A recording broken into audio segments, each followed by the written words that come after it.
Hello, my sweet friends. Welcome back to the Book Nook. I'm Raggedy Auntie, and today with me is Auntie Purl. We have a really great story for you. It doesn't have pictures, but that's okay. We can use our imaginations. This is a story by Rudyard Kipling, and it's from this very big book of stories by Rudyard Kipling called How the Camel Got His Hump. Now, this is the next tale, and it tells how the camel got his big hump. In the beginning of years, when the world was so new and all, and the animals were just beginning to work for man, there was a camel, and he lived in the middle of a howling desert because he did not want to work. Besides, he was a howler himself. So he ate sticks and thorns and tamarisks and milkweed and prickles, most excruciating idle. And when anybody spoke to him, he said, "Humph!" Just humph, and no more.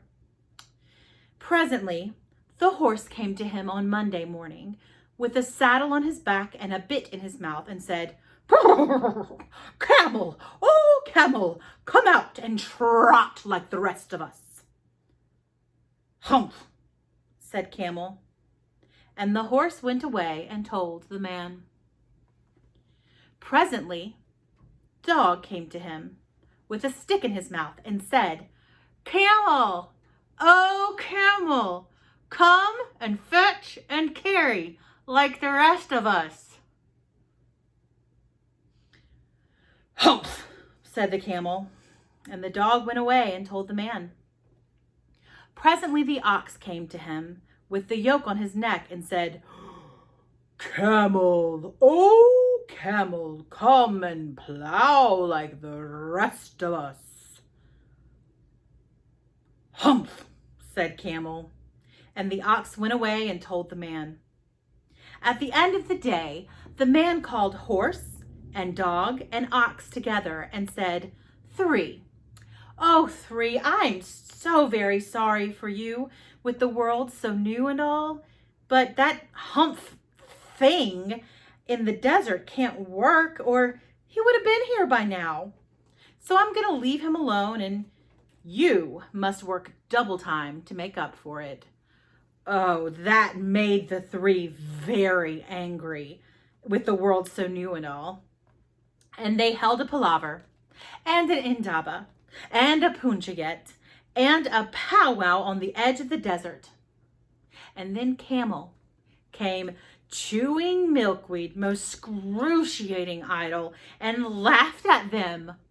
Then he said, "Ha ha ha, humph," and went away again. Presently, there came along the djinn in charge of all deserts, rolling in a cloud of dust. Jinns always travel that way because it's magic. And he stopped to palaver and powwow with the three. "Brr, Jinn of all deserts," said Horse, "is it right for anyone to be idle with the world so new and all?" "Certainly not," said the Jinn. "Well," said Horse, "oh, there's a thing in the middle of your howling desert, and he's a howler himself with a long neck and long legs, and he hasn't done a stroke of work since Monday morning. He won't trot." "Whew," said the Jinn. "That's my camel for all the gold in Arabia. What does he say about it?" "He says, humph," said the dog, "and he won't fetch and carry." "Does he say anything else?" "Only humph, and he won't plow," said the ox.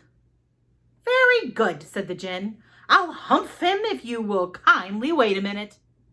The Jinn rolled himself up in his dust cloak and took a bearing across the desert and found the camel most excruciating idle looking at his own reflection in a pool of water.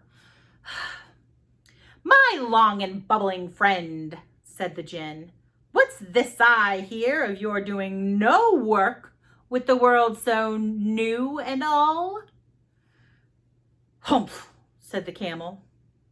The gin sat down with his chin in his hand and began to think a great magic, while the camel looked at his own reflection in the pool of water. "You've given the three extra work ever since Monday morning, all on account of your excruciating idleness," said the gin, and he went on thinking magics with his chin in his hand. "Humph," said the camel. "I shouldn't say that again if I were you," said the gin. "You might say it once too often. Bubbles, I want you to work." And the camel said, "Humph," again. But no sooner had he said it than he saw his back that he was so proud of, puffing up into a great, big, lolloping humph. "Do you see that?" said the gin. "That's your very own humph that you've brought upon your very own self by not working. Today is Wednesday, and you've done no work since Monday, when the work began. Now you are going to work." "How can I," said the camel, "with this humph on my back?" "That's made a purpose," said the gin. "All because you missed those 3 days. You will be able to work now for 3 days without eating, because you can live on your humph. And don't you ever say I never did anything for you. Ha ha! Come out of the desert and go to the three and behave. Humph yourself." And the camel humphed himself, humph and all, and went away to join the three. And from that day to this, the camel always wears a humph. We call it a hump now because we don't want to hurt his feelings. But he has never yet caught up with the 3 days that he missed at the beginning of the world. And he has never yet learned how to behave. The end.